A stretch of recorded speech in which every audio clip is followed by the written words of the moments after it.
पहले तक मैं सहमत हूँ। यहाँ से थोड़ा सा रास्ता फ़र्क होगा, क्योंकि यहाँ से क्या पहले हो सकता है ठीक रहा हो लोगों के, अभी वेद जब बात आती है तो वेद से लोग कन्फाइंड हो जाते हैं। वेद से एक धर्म का ख्याल आ जाता है, हिंदू का ख्याल आ जाता है। बच्चा तो बहुत मल्टी डायमेंशनल है, वो तो किसी भी धर्म से, हाँ वेद में अगर ज्ञान से मानूं, जैसा वेद का जो अर्थ है ज्ञान, तो वो ठीक है। लेकिन ज्ञान किसी धर्म की सीमा में नहीं है, ज्ञान किसी किताब की सीमा में नहीं है। समस्या तब हुई जब हिंदू एक लोगों ने अपना सिस्टम बनाया और वेदों को भी किताब बना दिया। मैं इस मत को रखता हूँ कि वेद कोई किताब नहीं है, या हर किताब ही वेद है। वेद ज्ञान का असीमित भंडार है। वेद का अर्थ है विदित होना। और इसमें आपको और एक चीज़ देखें कि ये वर्ड बड़ा व्यापक है।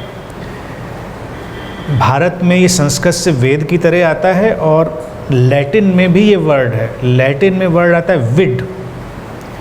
विड से बनता है वीडियो, देखना, दृश्य, और उसका भी अर्थ जो उसका फंडामेंटल अर्थ निकलता है विड का, वो भी ज्ञान है। वेद का अर्थ भी ज्ञान है, विदित होना। लैटिन का वर्ड भी बड़ा पावरफुल है। वो कहते हैं कि जो हम देखते हैं वो ज्ञान बन जाता है, यानी कि विड, दृष्टि, और उसी से बना वीडियो। तो ये एक देखा जाए बहुत सारी संस्कृतियों में एक ही जैसा शब्द चला गया, तो लोग ये मानते रहे कि ज्ञान असीमित है, उस पर कोई बंधन नहीं है। और मेरी दृष्टि में वेद वही चीज़ है जो ज्ञान है, शुद्ध ज्ञान है। न वो किसी किताब में, न किसी व्यक्ति में, न किसी धर्म में। वहाँ तक बात ठीक है। लेकिन अगर उसको फिर संस्कारों में और कल्चर में लोग धार्मिक बनाएंगे, तब फिर वो धार्मिक होता चला जाएगा और बच्चा एक अलग किस्म के संस्कार में पड़ जाएगा। उसमें जाना उचित नहीं है। चीज़ों को थोड़ा सा एक्सपेंडेड और कलरलेस रखना है, और वहाँ पर छोड़ देना है। जहाँ पर बात हमारी समझ में ना आए वहाँ पर छोड़ देना है। अभी क्या हुआ ना, और ये बात मैं आज के आधुनिक परिवेश के चलते हुए भी कह रहा हूँ, जो आजकल आधुनिक परिवेश में कट्टरता भी बन गई है। हम वेद कहें तो व्यक्ति हिंदू के ब्रैकेट में डाले बिना छोड़ेगा नहीं। कुरान मोहम्मद का वेद है, बाइबल जीसस का वेद है, धम्मपद बुद्ध का वेद है, मैं जो बोल रहा हूँ वो मेरा वेद है, आप जो बोल रहे हैं आपका वेद है। लेकिन वेद से क्या ये अर्थ लेता है? आजकल थोड़ा मुश्किल है ये अर्थ को देना, लेकिन जो पुराने ऋषि रहे होंगे, मैं समझता हूँ उनका अर्थ यही रहा होगा। जो विदित हुआ वही वेद है, जो जाना गया। बिल्कुल हो सकते हैं, शब्द यात्रा करते हैं, शब्द कहीं भी कोई भी रूप ले सकते हैं। और मेरा ये भी मानना रहा, एक चीज़ मैं यहाँ पर और प्रस्तावित करूँगा कि एक आजकल थोड़ा एक बुखार और लोगों को चढ़ गया है भारतीय संस्कृति का। मेरा कहना है भारतीय करके उसको कन्फाइंड नहीं करें।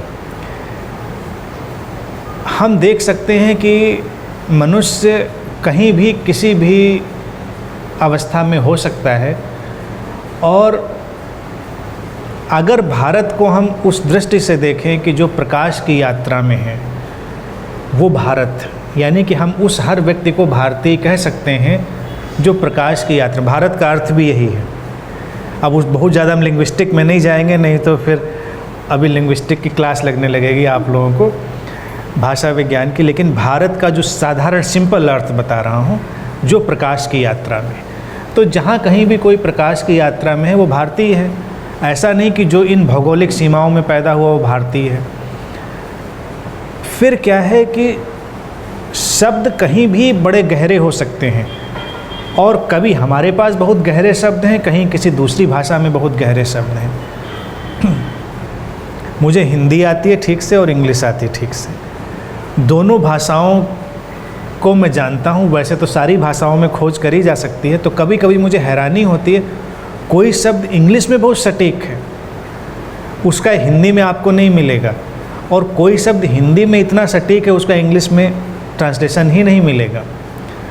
तो अलग अलग भाषाओं में ऐसे सटीक शब्द हो सकते हैं और वो उनके अपने ज्ञान से पैदा हुए होंगे, जो जानने वाले लोग रहे होंगे।